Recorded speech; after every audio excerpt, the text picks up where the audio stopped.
여러분 안녕하십니까? 서울 시민을 바라보고 서울 시민만 생각하는 서울시의회 플러스입니다. 첫 소식입니다. 지난해 12월 서울시가 시범 서비스를 시작한 간편 결제 서비스 제로페이의 가맹 비율이 10% 수준을 보이고 있습니다. 네, 가맹 확산세가 다소 저조하다는 진단이 나오는 가운데 서울시 의원들이 시내 상점가를 찾아 상인과 시민을 상대로 직접 홍보 활동을 벌였습니다. 서울시 의회 더불어민주당 소속 의원들이 영등포역 지하상가를 찾았습니다. 지난 12월 서울시가 시범 서비스를 시작한 간편 결제 서비스 제로페이의 이용을 홍보하기 위해서입니다.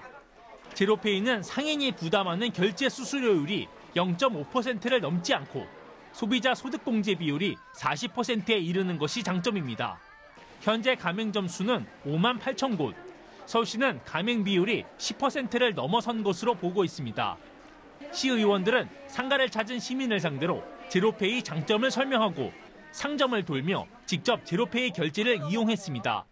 제로페이 결제 가능해요? 네, 가능합니다. 네. 제로페이를 다운받아가지고 지금 오늘 해보니까 너무 간단하네요. 이렇게 쉬운 거 누구나 해도 되고요. 하고 나면 수수료 하나도 안 나가잖아요. 그러니까 상인도 좋고 저도 편리하니까 많이 썼으면 좋겠어요. 의원들은 제로페이가 상인들의 소득 개선에 도움이 될 거라며 적극적인 이용을 요청했습니다. 상인분들을 카드 수수료 이제 제로로 만들기 위해서 도와드리려고 서울시가 이제 적극적으로 정책을 펼치고 있는 거거든요. 상인들은 적극 협조할 뜻을 밝히면서도 침체된 상가를 되살릴 별도의 대책을 시행해 줄 것을 의원들에게 당부했습니다. TBS 이강훈입니다. 신길역에서 휠체어 리프트를 이용하던 고 한경덕 씨가 사고로 사망한 지 1년이 지났습니다. 하지만 여전히 승강기가 설치되지 않은 지하철역은 26곳인 것으로 확인됐는데요. 서울시의회는 고 한경덕 씨와 같은 사고가 반복되지 않도록 대안 마련에 지원을 아끼지 않겠다는 방침입니다. 선천성 뇌병변으로 장애 1급 판정을 받은 조재범 씨. 조 씨가 역무원을 기다리는 곳은 지난해 1월 25일 고 한경덕 씨가 계단에서 추락한 신길역입니다. 1년 전 한 씨가 이용하려던 휠체어 리프트에 조 씨가 몸을 싣습니다. 머리에 안전바가 걸리고 기계 소리가 심하게 나는 데다 오작동 사례도 적지 않습니다. 리프트를 타고 이동하는 중간에 리프트가 덜컹거리는 소리를 내면서 갑자기 오작동을 하고 멈추지가 않아서 그때 내가 이제 죽을 수도 있겠구나라는 마음이 들었습니다. 아직까지 엘리베이터가 설치되지 않은 지하철역은 모두 26개. 이 가운데 10곳에는 내년까지 엘리베이터가 생길 예정이지만 나머지 16개 역은 설치가 어렵다는 게 서울교통공사의 판단입니다. 불가한 사유들이 보면 이제 환기실이 저촉이 된다거나 지상 보도폭이 부족한 그런 구조적인 문제점이 있어서 대안 마련을 위한 용역을 추진하고 있는데요. 지금 현재 착수해서 올 8월까지 지금 용역을 하는 걸로 그렇게 지금 진행하고 있습니다.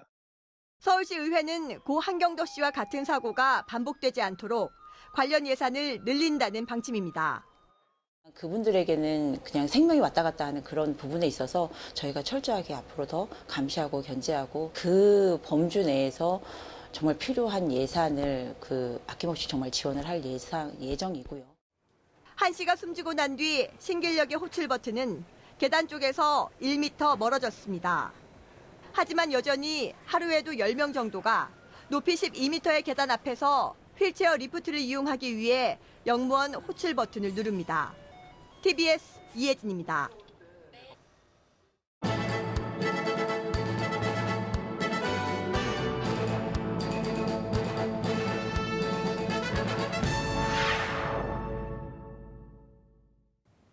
최정순 서울시 의원은 미세먼지 저감 대책을 위한 시민 토론회를 개최했습니다. 이번 토론회에서는 오는 2월 15일부터 시행되는 미세먼지 저감 및 관리에 관한 특별법에 따른 도시 대기질 개선과 시민 참여 방안을 주제로 정부 대책을 점검하고 시민들이 체감할 수 있는 대책 마련을 위한 다양한 논의가 이루어졌습니다. 토론자로 나선 최 의원은 미세먼지가 수치상으로는 개선되고 있지만 시민들이 느끼는 체감도와는 여전히 괴리가 있다며 혼란을 가중시키는 데이터와 정확하지 않은 국내 미세먼지 배출량 파악에 대해 지적했습니다. 또한 미세먼지 통합연구센터의 필요성을 강조하고 미세먼지 저감을 위한 100만인 양성교육을 제안했습니다. 문병훈 서울시의원은 서울특별시 우면산 터널 통행료 지원 조례안 주민공청회를 개최했습니다. 평소 서초구 일대 도로는 교통혼잡이 심각한 수준으로 우면지구와 서초 보금자리 입주가 이루어지면서 교통혼잡이 더욱 심화되고 있습니다. 특히 출퇴근 시간대 우면동 인근의 교통대란 문제를 해소할 수 있는 교통대책이 미흡한 상황입니다. 이에 문 의원은 출퇴근 시간대 교통혼잡으로 피해를 보고 있는 구민을 위한 우면산 터널 통행료를 지원해 일대 교통혼잡을 해소해야 한다는 취지로 우면산 터널 통행료 지원 조례안을 발의했습니다. 공청회에 참석한 서초구 주민들은 버스 노선 추가와 버스 중앙차로 신설 등 서초구 교통 문제에 대해 다양한 의견을 제시했습니다. 정진철 서울시의원은 서울과 인근 도시 간의 극심한 교통 불편을 해소하기 위해 서울특별시 대중교통 기본조례 개정안을 발의했습니다. 개정안에 따르면 수도권 지역 및 택지 개발지구의 대중교통 서비스 연계성 강화, 친환경적인 대중교통수단의 개발과 보급을 시장의 책무에 반영해 서울 대중교통 이용 편의를 도모하도록 했습니다. 정 의원은 서울 시민뿐 아니라 수도권 주민의 교통 편의 증진을 위해 노력해야 한다며 안전하고 편리한 친환경 대중교통 수단이 증대될 수 있도록 지원을 아끼지 않겠다고 밝혔습니다. 지난해 서울시의회에 접수된 민원 가운데 재개발과 재건축에 관련된 민원이 급증한 것으로 조사됐습니다. 서울시의회는 지난해 접수된 민원은 583건으로 전년보다 26%가량 증가했다고 밝혔습니다. 상임위원회별로는 재개발과 재건축을 비롯한 주거정비를 담당하는 도시계획관리위원회에 접수된 민원이 가장 많았습니다.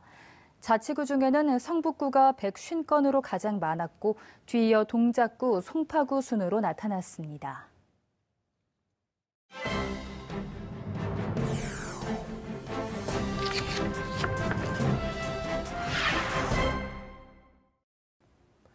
서울 시민을 바라보고 서울 시민만 생각하는 서울시의회.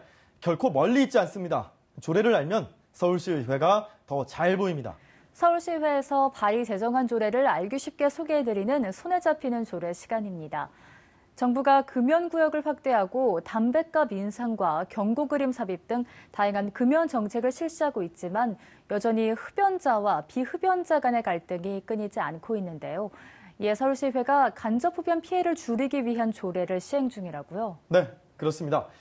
간접 흡연에 의한 피해의 심각성이 날로 높아지면서 지난 2010년부터 서울시의회는 시민들을 흡연의 유해 환경으로부터 보호하고 간접 흡연 피해를 방지하기 위해 서울특별시 간접 흡연 피해 방지 조례안을 제정해 시행하고 있습니다. 이 조례에 따라 서울 내 도시공원과 학교 정화구역, 또 시 관할구역의 버스 정류소 등을 금연구역으로 지정할 수 있도록 했죠. 또한 민간단체와 학교에서 실시하는 금연교육을 서울시장에 지원할 수 있도록 하고 필요하다고 판단되는 경우에는 이 금연교육을 실시할 수 있도록 규정했습니다. 네, 그래도 정부가 각종 금연 정책을 시행하면서 흡연율도 조금 줄어들지 않았나요? 네. 네, 또 자연스럽게 간접 흡연 피해 사례도 많이 줄었을 것 같은데요. 맞습니다. 통계로 나와 있습니다. 질병관리본부가 실시한 2018 국민건강영양조사 결과 19세 이상 성인 남자 흡연율은 38.1%로 역대 최저를 기록했습니다. 간접 흡연 노출률도 감소했는데요. 2017년 성인 비흡연자의 간접 흡연 노출률과 비교했을 때 직장 내 간접 흡연율은 17.4%에서 2018년 12.7%, 가정에서의 간접 흡연율은 6.4%에서 4.7%, 공공장소 간접 흡연율 또한 2017년 22.3%에서 21.1%로 조금씩 줄어든 것으로 나타났습니다. 네, 이는 정부와 서울시가 조금씩 금연구역을 확대하면서 자연스럽게 뒤따라온 결과가 아닐까 싶습니다. 네, 서울시는 2008년 금연 권장구역인 금연정류소를 시작으로 2011년부터 광장과 공원, 중앙차로 등으로 이 금연구역을 확대 운영하고 있습니다. 개정된 국민건강증진법에 따라 2015년부터는 모든 음식점 중에서 또 영업소에서 전면 금연 시행 및 각 지자체 조례에 의해서 공원 등 실외 금연구역이 지정되고 운영되고 있습니다. 이에 따라 지난 2011년 670개소에 불과했던 서울 내 실외 금연구역이 2017년에는 19,201개소, 그리고 27배 이렇게 증가를 했고요. 실내 금연구역까지 포함한다면 총 26만 5,113개소가 금연구역인 것으로 집계됐습니다. 네, 또한 서울시의회는 지하철역 인근을 금연구역으로 지정하는 개정 조례안을 제정하기도 했죠. 네. 지난 2016년 5월 1일부터 서울시 모든 지하철역 출입구 10m 이내가 금연구역으로 지정됐습니다. 4개월의 계도 기간을 거친 후 9월부터는 위반자에 대해 10만 원 이하의 과태료를 부과하고 있죠. 네, 많고 많은 교통수단 중에 특별히 지하철역을 추가 금연구역으로 지정한 데에는 이유가 있을 것 같아요. 네, 무엇보다 많은 시민들이 이용하는 곳이기 때문인데요. 바로 서울 시민이 가장 많이 이용하는 교통수단 지하철로 꼽혔기 때문입니다. 개정안이 시행된 해인 2016년 3월 7일부터 4월 22일 사이 오전 7시 반부터 11시 반까지 전체 지하철 출입구 1,622개소를 대상으로 흡연 실태 모니터링을 실시한 결과 서울 시내 지하철 출입구에서 시간당 흡연이 이루어지는 건수가 1,500여 건을 넘어섰다고 합니다. 시민들이 가장 많이 이용하는 교통수단인 지하철에서 건강을 위협하는 간접 흡연 피해가 빈번하게 발생하고 있었기 때문에 이 같은 개정 조례안을 발의하고 또 시행된 것이죠. 네, 비흡연자에게는 더할 나위 없이 반가운 소식이지만 반대로 흡연자들에게는 환영받지 못하는 정책 같아요. 이제 금연구역이라는 안내 표지판이나 스티커 등은 서울 시내 곳곳에서 볼 수 있지만 반대로 흡연구역은 많이 보지 못한 것 같아요. 그렇습니다. 이제는 금연구역이 어느 정도 문화로 정착했는데 올해부터는 금연구역이 더욱 확대되면서 어느 정도 불만의 목소리도 높아지고 있는 것이 사실입니다. 정부가 전국 5만여 곳의 유치원과 어린이집 부근 10m까지를 금연구역으로 지정한 데 이어 양민규 서울시 의원이 서울시 내 모든 전통시장을 금연구역으로 지정하는 개정 조례안을 발의하기도 했고요. 현재 서울시에 있는 거리 흡연시설은 총 43개소인데 흡연시설이 아예 없는 자치구가 25개구 가운데 무려 14곳이나 된다고 합니다. 네. 이처럼 금연구역은 지속적으로 늘리는 반면 흡연시설은 턱없이 부족하다 보니 흡연자들이 거리나 골목 곳곳에서 숨어 들어갈 수밖에 없는 지적도 끊이지 않고 있습니다. 네, 금연시설에 비해 흡연시설이 부족하다 보니까 흡연자들과 비흡연자 사이에 갈등이 끊이지 않는 것도 어느 정도는 이해가 되는데요. 늘어나는 금연구역만큼 흡연시설을 확충하는 방안도 충분히 고민해봐야 할 문제가 아닐까 싶습니다.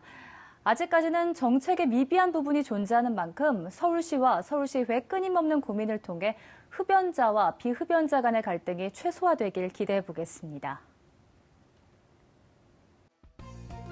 김용현 서울시 의원이 방화 SH 9단지 아파트 경로당에서 이용자 어르신들을 비롯한 관계자 약 15명과 함께 경로당 환경 개선을 위한 간담회를 가졌습니다. 이날 진행된 간담회에서는 현재 경로당을 이용하고 계시는 어르신들이 직접 불편사항에 대해 이야기하고 함께 문제 해결 방안을 고민하는 자리로 마련됐습니다. 현재 경로당을 이용하고 계시는 어르신들은 방화 SH 9단지 임대아파트 경로당 이용자가 약 60명 이상임에도 불구하고 공간이 매우 협소하고 할머니와 할아버지 방이 제대로 구분되지 않아 이용에 큰 불편을 겪고 있다고 주장하며 SH의 적극적인 문제 해결을 요구했습니다. 김 의원은 경로당을 이용하고 있는 어르신들이 큰 불편을 겪고 있는 만큼 SH가 빠른 시일 내에 환경 개선 공사에 착수해 불편 사항을 해소해야 한다고 주장하며 앞으로도 강서 구민들의 불편 사항이나 애로 사항에 대해 현장에서 직접 경청하고 문제가 원만히 해결될 수 있도록 시의원으로서의 책무를 다하겠다고 말했습니다. 김생환 부의장은 지난 28일 서울시의회 의원회관에서 열린 학교 밖 경계선 지능 청소년 실태 및 맞춤형 대책 마련을 위한 토론회에 참석했습니다. 이날 토론회는 학교 밖 학업 중단 경계선 지능 청소년의 발굴과 다른 장애와는 구분된 맞춤형 사회적 지원 서비스 정책을 촉진하고자 사각지대 안의 사각지대, 학교 밖 경계선 지능 아동 청소년을 생각하다라는 주제로 개최됐습니다.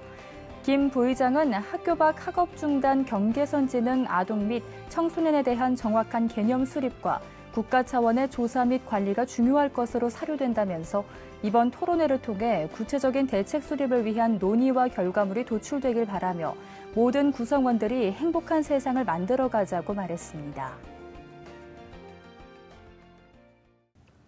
서울시의회 플러스 오늘 준비한 소식은 여기까지입니다. 다음 시간 더 알찬 소식으로 찾아뵙겠습니다. 시청해주신 여러분 고맙습니다.